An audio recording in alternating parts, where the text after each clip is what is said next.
In every village, there are places left untouched. Corners of graveyards, shuttered windows in the church tower, doors that creak open but are never seen to close. Bretforton is no exception, and beneath the quiet hymnals and candle wax lies a story rarely told aloud. This is the tale of silence broken, and voices that should never return, the choir of the dead.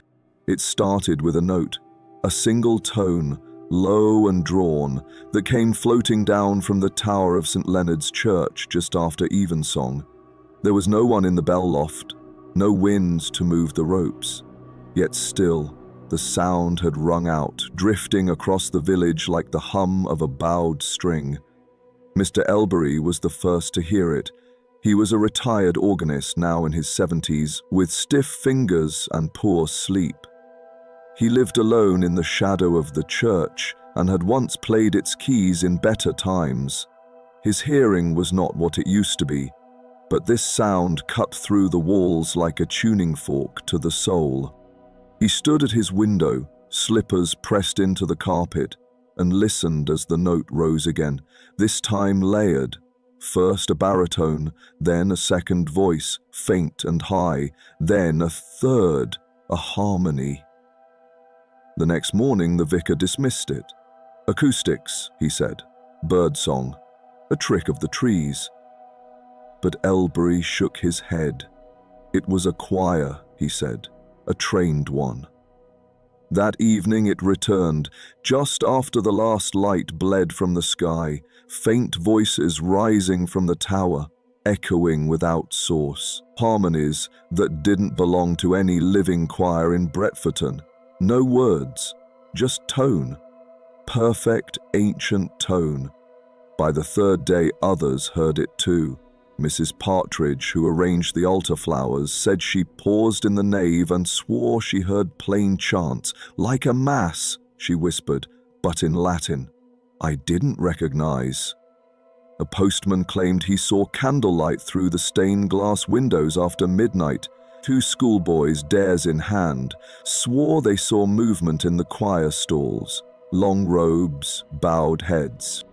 But when the verger unlocked the church the next morning, nothing was disturbed. Dust lay thick on the hymnals, the candles untouched, and the ancient wooden screen, carved with angels and vines, had a strange, fresh scratch along its base. The vicar, Reverend Cole, grew uneasy. He was a modern man, pragmatic, but the stories were spreading. He began keeping the doors locked after dark, replaced the keys, checked the tower himself. One evening he climbed to the belfry just after dusk, torch in hand. The space was empty, still. Cobwebs in the rafters, but just as he turned to descend, he heard footsteps behind him, slow, deliberate, measured. He spun round, no one there, and yet the footsteps had matched his own, as if keeping time. That Sunday something changed.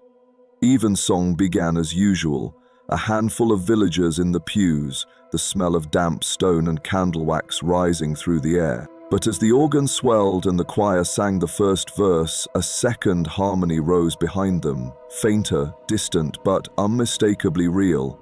Voices from somewhere else, from beyond the vestry, or perhaps beneath the floor. The choir faltered, one boy dropped his sheet music, the organist froze mid-chord. But still, the phantom harmony continued, full, perfect, and then it stopped. Just before the final amen. After the service, no one spoke. Reverend Cole locked the doors himself and walked home in silence. The next morning, the choir director resigned. I won't rehearse with ghosts, she said, and those aren't echoes.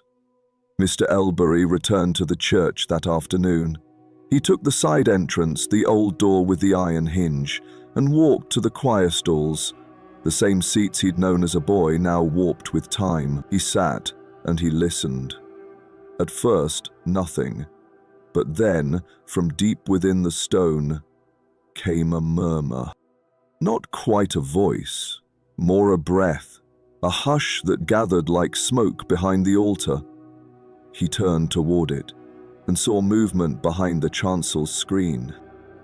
Robe, hood, a figure kneeling. He called out, no answer. He stepped forward, and the figure rose. It was not made of flesh. It shimmered like mist, with no eyes beneath the cowl, no feet upon the stone. Its hands were clasped, not in prayer, but in silence. The mouth moved, no words came. Elbury backed away, and then came the sound, a single pure note, vibrating through the pews and into his bones. He ran. Later, Reverend Cole found him at home, pale and shaking. He made tea, sat with him, listened, and then Elbury told him the story of 1665. In the days of the plague, Bretforton had been struck harder than many villages. The infected were gathered into a barn at the edge of the fields, quarantined and left to die, but the church had not escaped. In secret, by night, the old choir had continued to meet, refusing to abandon their Sunday hymns. They believed their voices would carry to heaven, even as the rest of the world fell into silence. But one by one, they too sickened, and rather than risk the spread, the vicar of the time made a decision. He sealed the choir into the crypt below the altar, boarded the door, bricked it in, told no one. They died within days, their final notes rising through the cracks in the floor. When Cole heard this, he searched the church records. There was no mention of the bricking, but an entry from the plague year simply read, "Choir disbanded, all gone to God." Another note, in different ink, was scrawled beside it, "Silence must be kept." That night, Reverend Cole returned to the church. He brought a torch and a crowbar. He opened the floor behind the altar. The stone slabs were heavy, but they lifted, revealing an old stair. He descended. The crypt was shallow, musty, with brick walls and a low ceiling. Dust coated everything, and then he saw them. Benches, robes, skulls. Still seated in a semicircle, as if mid-rehearsal, mouths open, hands folded, some still held sheet music, parchment now fused to bone. He felt a rising panic, a cold that gripped his spine, and then all at once the choir looked up. No movement of bodies, just presence, a pressure, an awareness. The song began, not in air, but in the mind. Voices layered, ageless, beautiful, and wrong. So very wrong. Cole staggered back, up the stairs, slammed the slab shut, and fled. He locked the church, burned the key, left a note for the bishop, and never returned. They say he moved to the coast, took up gardening. As for the choir, they still sing. Not every night, but sometimes after dusk, if you walk past St. Leonard's and stop by the yew tree, you may hear it. A harmony without words, a swelling sound from beneath the stone, and if you do, keep walking, do not stop, and never try to join in.